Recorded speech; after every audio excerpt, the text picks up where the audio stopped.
When she was asked direct questions, she didn't answer them. So that's why that's what's left me with, okay, I'm not quite sure yet what her policies are and so on. So I'm going to dig a little more into her policies. And you were satisfied with the answers that Donald Trump gave? Well, I knew them already.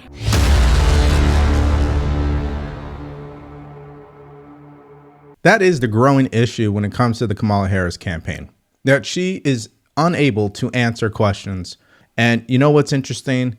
Her surrogates that are going on to the news, they have the same problem. They don't have any answers either, and they can't answer questions to save their lives. That's why in this video, we're going to be looking at the governor of Massachusetts, Maura Healey, who is a Democrat, of course. She supports Kamala Harris. She definitely has Trump Deranged syndrome. Now, there's going to be a couple of issues we're going to focus on in this video that she failed to clarify. But where I want to start first is a backstory about how Massachusetts failed when it came to immigration.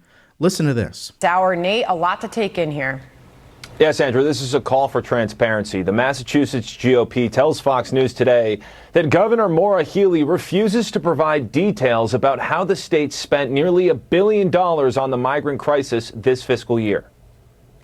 It's very simple information. It's all taxpayer funded, and it's information Massachusetts residents deserve to know. The Healey-Driscoll administration, as well as the Democratic supermajority in Massachusetts, has completely botched every aspect of the migrant crisis in Massachusetts. So Massachusetts Republicans also accuse Healey of withholding information about 600 migrant incidents involving police, fire, and EMTs.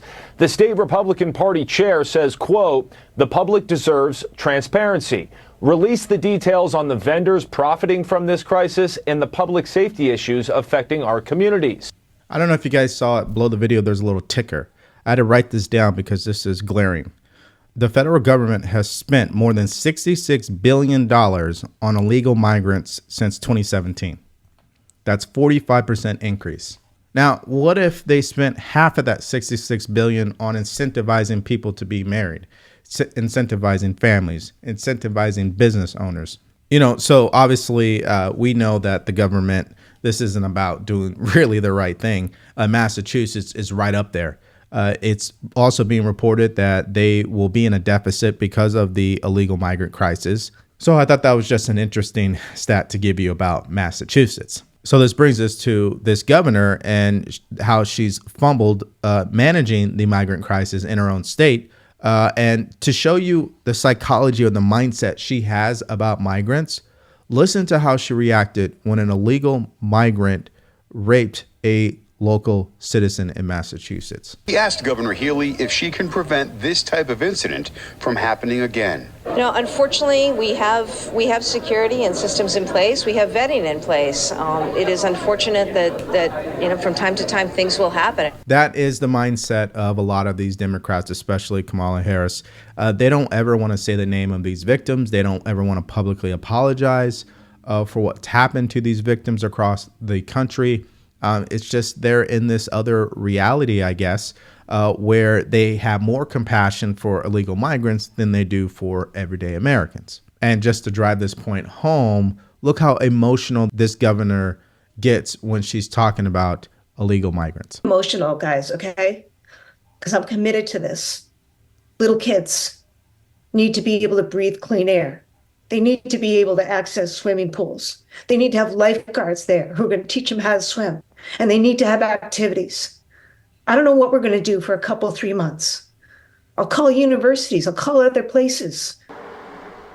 The governor went on to say she is also looking at other locations, but has not said exactly where. Now, you see how emotional she is when it comes to these illegal migrants. But why is she not emotional when it comes to our heroes? I'm talking about our military service members who are currently serving right now across the world, putting their lives in danger for our freedoms. Where is that at? Because when she was asked the question about what Kamala Harris said, you could tell she didn't have any emotion and she was in total robot mode. Check this out. I want to ask you about her comments about the military. She said during the debate this about the U.S. military. Let's listen. As of today, there is not one member of the United States military who is in active duty in a combat zone in any war zone around the world, the first time this century. Our fact checkers found that to be false, and I have a lot of experience in that area as well. There are currently 900 U.S. military personnel in Syria, 2,500 U.S. troops in Iraq. All have been under regular threat from drones and missiles for months. We also have action in the Red Sea. We also, every single day, the Navy SEALs, Delta Forces, special operators can be part of any sort of deadly raid. So why would she make that claim? Well, I think what's important here, Martha, is that Kamala Harris, in contrast to Donald Trump, demonstrated herself to be commander-in-chief. We are in a world where there are all sorts of conflicts, and it's all the more reason we need somebody who's serious and who supports the military. And just remember, but Governor, excuse me, but she said there is not one member of the United States military who is in active duty in a combat zone. That is not true. You say she demonstrated her ability to be commander-in-chief, but did she not know about these people in Syria and Iraq? Why would she say that? Look, that was a comment.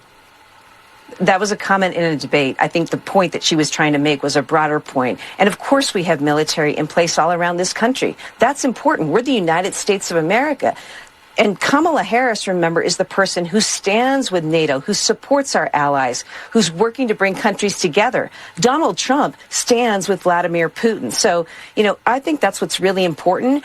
Kamala Harris, she respects our military. She respects our service members. Donald Trump calls them suckers and losers. And it's why Donald Trump's former military generals support Kamala Harris. I think we've heard enough, right? Let's put something on the record here. The people who obviously served in the military that are supporting Kamala Harris, majority of them were fired by Donald Trump for their incompetence, okay? So let's not be naive here. We know this is politics, so I don't give any credibility to that. But let's go back to the issue at hand. Nowhere in there did she say, you know what, I'm just really grateful for our men and women who are overseas right now, and they definitely deserve our attention and to be recognized for their sacrifice. This is why as governor I did X. No, she didn't go down that road. She totally overlooked all of that, right? And the sad part about it is, if you're planning to be commander-in-chief, you should already know, because you are second in command right now, you should already know where the troops are across this nation, across the world. Now, you guys know I served in the military, so any person who served in the military and saw her answer on that definitely rolled their eyes and was like, come on. I mean, it's just a blatant lie, And of course, this is who they are, because they allowed Tim Walz, who also is a liar when it comes to his military service, to be on the ticket. But this governor, she's delusional. She has nothing for these veterans. Massachusetts is in trouble when it comes to the migrant crisis. You have to understand, she is at the top when it comes to Trump derangement syndrome, which is why when we move to this issue on abortion, her answers get even crazier. I want to stick to Kamala Harris here. On abortion, Vice President Harris did not make clear whether she supports any restrictions on abortion. Currently, 9 states and the District of Columbia have no gestational ban on abortions. Your state of Massachusetts has a ban on abortion after 24 weeks. Your state drew a line. Should she let people know where she stands and draw some sort of line? Really quick. Why didn't the moderators ask that exact question in the same way towards Kamala Harris? She already did, Martha. What she said is, let's go back to Roe, which, by the way, contrary to what Donald Trump says, nobody was asking to be overturned except for some segment. She's been clear, and I can tell you that because I myself am a former prosecutor, former attorney general, very familiar with abortion laws. And we both respect the right for people, first off, to make their own individual decisions about their body and what they want to do. That's very important. Women and families should have that choice. That includes the choice not to have an abortion. But what Kamala Harris has said is she wants to take us back to Roe, which allowed for abortion in certain circumstances. Donald Trump is, here's what's really important. He did not say the other day in the debate that he would veto a national abortion ban. And in fact, he supports abortion bans, just like the Trump abortion ban that's on the ballot in Florida. And it's appalling. It's appalling what that means for women, for families, for their health. And, that is a clear distinction in this race. Kamala Harris wants to bring us back to the Roe period where we had protections in place and access. We weren't jailing doctors. Women weren't bleeding out and afraid. Husbands and wives who wanted to have children, were able to access and make the healthcare decisions that they need to be able to protect their ability to do so. Victims of rape and incest had relief. Donald Trump wants to take all of that away. First point is it's just crazy how ridiculous they go to the extremes with their answers, and they just can't provide a common sense approach to this subject. And when you're talking about something that is so controversial, it needs common sense, okay? And I find it very fair to compromise here, meaning there should be a restriction on abortion. Absolutely, there should be. And I'm fine that the federal government will not pass a national abortion ban. That's fine. But I'm sure there's a lot of conservatives out there that want a national abortion ban. The point is, though, let's not lose our common sense here. And of course, this governor, she doesn't have any, which is why her answers are what they are, which is the whole rhetoric that Trump wants to pass a national abortion ban because she wants to get off the point that the Democrats have no restrictions. And that's why the question was asked in a very respectful way, which is the same way that David Muir and Lindsey Davis should have asked Kamala Harris. Hey, Kamala Harris, there are 9 states in this country that allow people to have abortion all the way up to the 9th month. What do you say about that? Why do you believe there should be a restriction? They didn't even ask her that. She's supposed to be the leader of this whole movement when it comes to reproductive rights. Wouldn't that be an appropriate question to ask her so people know where she truly stands? So it doesn't matter how many surrogates Kamala Harris brings onto the news or who voluntarily goes onto the news on her behalf. They can't answer these questions to save their lives because she has zero policy. And the reason why she doesn't have any policies to run on is because her campaign doesn't believe they need to. Check this out. Ozma, she didn't go very deep into policy and these planning. She gave kind of an outline of those plans.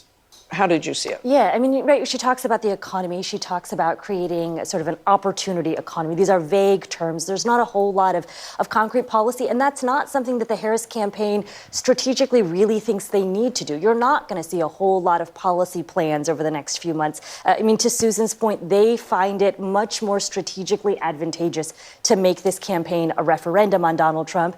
The other thing I'll point out is that much of her policy, when she has articulated it, is akin to Joe Biden's.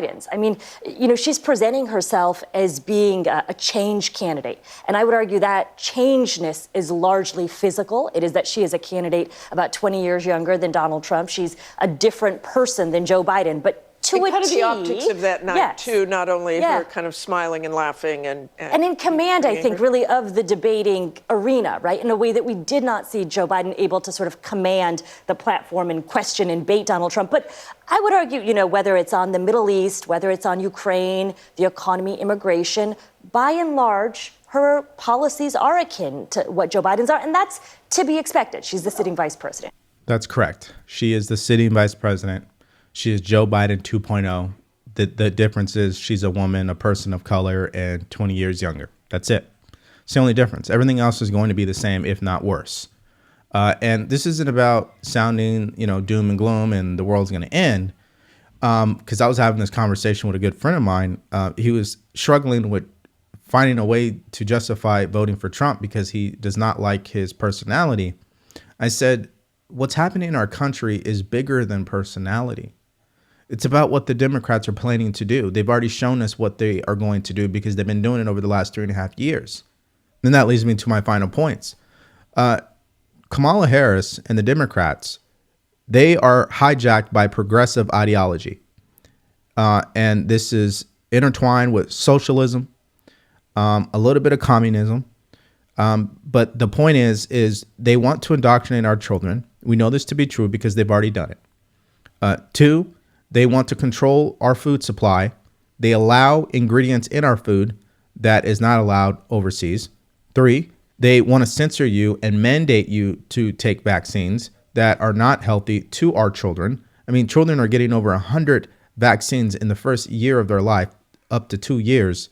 In the first 2 years of their lives. When I was in the military, I never even got that amount of vaccines. This is crazy. They want to allow men to play in women's sports. They want the government to pay for everything. They want people dependent on the government. This is a recipe for disaster. Say what you want about Trump. I don't care if you don't like him. It's the policies that really matter that are impacting. You know what's funny about that conversation with my good friend? It started off by him complaining that his insurance and his registration for his car was too expensive. It's double than what it used to be. So on the one hand, you have a lot of people in the middle who are complaining about how much things cost. But on the other hand, they don't like Trump, so they're going to vote for Kamala Harris. Just doesn't make any sense, right? I don't believe you could have it both ways. So anyways, as I wrap up this video, this governor, she's full of it. It's a bunch of bull. We know this. She's another surrogate clown. And it's just sad what she's done to the state of Massachusetts. It's not a state that you move to looking to get a fresh start because it's too expensive to live there. Secondly, they're clearly in a deficit. They've lost so much money. If they think about it, Massachusetts spent over $1 billion on the illegal migrant crisis. That's ludicrous. So that's my opinion. What about you guys? What grade would you give this governor when she tried to go on there and support Kamala Harris? And what do you think about how she's handled the migrant crisis in her own state and how she truly feels about migrants versus military service members? Give me your thoughts in the comment section below. If you want to support the channel, make sure you go to the link in the description below, grab yourself a t-shirt, buy my wife a coffee, and like, share, and subscribe. Stay grateful, stay focused, and stay true. Peace.